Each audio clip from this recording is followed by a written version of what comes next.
కొన్ని విషయాలు అలానే ఉంటాయి, పూర్తిగా నమ్మలేము.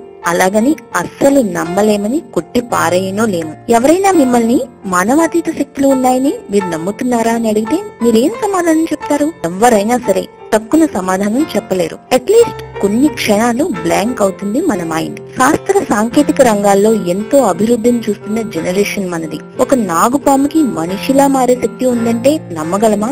నో, మేము ఒప్పుకోమంటాం. సరే, మరి మన పురాణాలు చెప్తున్న విషయాల సంగతి ఏంటి? హిందూ దేశంలో ఉంటున్న మనమే మన పురాణాలన్నీ అబద్ధం అని అంటామా? అసలు అనలేం కదా.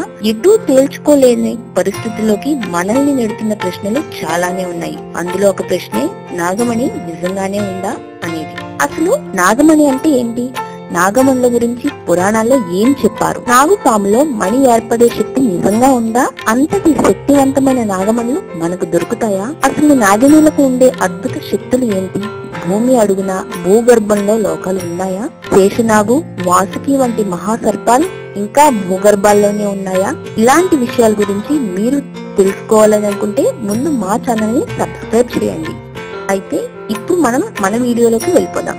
వజ్రాల కన్నా విలువైన నాగమణి మన దగ్గర ఉంటే పాము కాటు వేయడానికి కూడా రాదని, అలానే వాళ్ళు ధనవంతులు కూడా అవుతారని, నాగమణికి చాలా అద్భుతమైన శక్తులు ఉంటాయని హిందువులు చాలా గట్టిగా నమ్ముతారు. నాగ అంటే మగపాము, నాగిని అంటే ఆడపాము అని అర్థం. నాగ నాగినీలు వాటికి ఇష్టమైన రూపాన్ని మార్చుకునే శక్తిని కలిగి ఉంటాయి. అంటే ఆ పాములకి ఏ రూపం నుంచి ఏ రూపంలోకైనా మారే శక్తిని కలిగి ఉంటాయి. ఎక్కువగా అవి మనుషుల రూపంలోకి మారుతూ ఉంటాయని చెబుతుంటారు. హిందూ పురాణాల ప్రకారం నాగుపాము తలపై ఆభరణంగా ఉండేదాన్ని నాగమణి అని పిలుస్తారు. వాయు పురాణం, అగ్ని పురాణం, విష్ణు పురాణం, బ్రహ్మ పురాణాల్లో కూడా దీని గురించి ప్రస్తావించారు. అయితే ఇది అత్యంత శక్తివంతమైనది, విలువైంది, ఎన్నో దివ్య శక్తులు కలిగిన మణి అని రాసింది. చాలా మంది ఈ నాగమణిని దొంగిలించడం వల్లనే పాము కాటుకు గురై ప్రాణాలు కోల్పోయారని మన పురాణాల్లో చెబుతారు. అంటే నాగమణిని దొంగిలించిన వారిపై పాము పగ తీర్చుకుంటుందని పురాణాలు చెబుతున్నాయి. ఒక పాము లేదా రెండు పాములు కూడా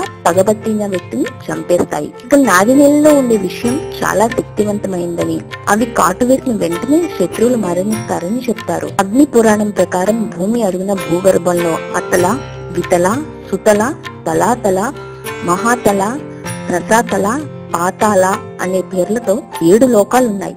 దైత్య, దానవులు భూగర్భంలో జీవిస్తారు. విష్ణువు కూడా భూగర్భంలోనే శేషనాగు రూపంలో ఉంటారు. శేషనాగు భూమిని తన తలపై మోస్తూ ఉంటుంది. వాయు పురాణం ప్రకారం పాములు, రాక్షసులు భూగర్భంలో జీవిస్తారు. అతల లోకాన్ని నాముచి రాక్షసులు, సుతల లోకాన్ని మహాజంభ రాక్షసులు, ఇతల లోకాన్ని ప్రహ్లాద రాక్షసుడు, తలాతల లోకాన్ని కాలనేమి రాక్షసుడు పరిపాలిస్తారు.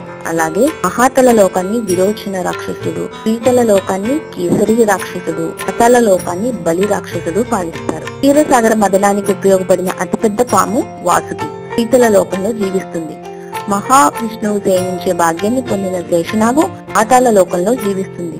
శేషనాగు కళ్ళు ఎరుపు రంగు తామర పువ్వుల్లా ఉంటాయంట. అసలు నాగమణి ఎలా ఏర్పడుతుందో చూద్దాం. 9 పవిత్ర మానులలో నాగమణి ఒకటి. దీని గురించి చాలా పుస్తకాల్లో వివరించారు. స్వాతి నక్షత్రం రోజు వర్షం పడినప్పుడు ఆ వర్షపు బిందువు నాగుపాము నోటిలోకి వెళ్లడం ద్వారా నాగమణి రూపొందడం జరుగుతుంది. ఒక్కసారి పాములో నాగమణి రూపొందిందంటే ఆ పాముకు అద్భుత శక్తి సామర్థ్యాలు వస్తాయి. అప్పుడు మాత్రమే ఆ పాము ఏ రూపంలోకి కావాలంటే ఆ రూపంలోకి మారగలుగుతుంది. అంటే మనిషి రూపంలో కూడా మారగలదంట. చందమామలా మెరిసిపోయే నాగమణి నీలి వర్ణంలో ఉంటుంది. ఇది కేవలం చీకట్లో మాత్రమే బాగా మెరుస్తుంది. ఈ నాగమణి ఎవరి దగ్గర ఉంటే వారు చాలా అదృష్టం కలిగి ఉంటారని, సిరి సంపదలకు ఎలాంటి లోటు ఉండదని చాలా ప్రగాఢంగా నమ్ముతారు. ఎప్పుడైతే పాము నుండి నాగమణి తొలగిస్తారో అప్పుడు ఆ పాము మరణిస్తుంది. నాగమణి చాలా రకాల రంగుల్లో లభ్యమవుతుందని పురాణాలు చెబుతున్నాయి. అయితే ఎక్కువగా కనిపించేవి మాత్రం పసుపు,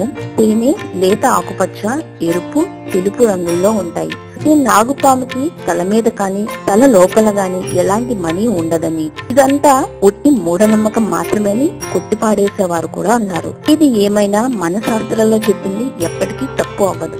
మనకు కనిపించినంత మాత్రాన ఇవి లేవని కాదు కదా, ఇంకా మనకు వాటి గురించి తెలియలేదు అని అర్థం. అంతే కదా, ఏమంటారు? ఈ వీడియో కనుక మీకు నచ్చినట్లయితే లైక్ చేసి షేర్ చేయండి. మరిన్ని లేటెస్ట్ అప్డేట్స్ కోసం మా ఛానల్ ని సబ్స్క్రైబ్ చేయండి.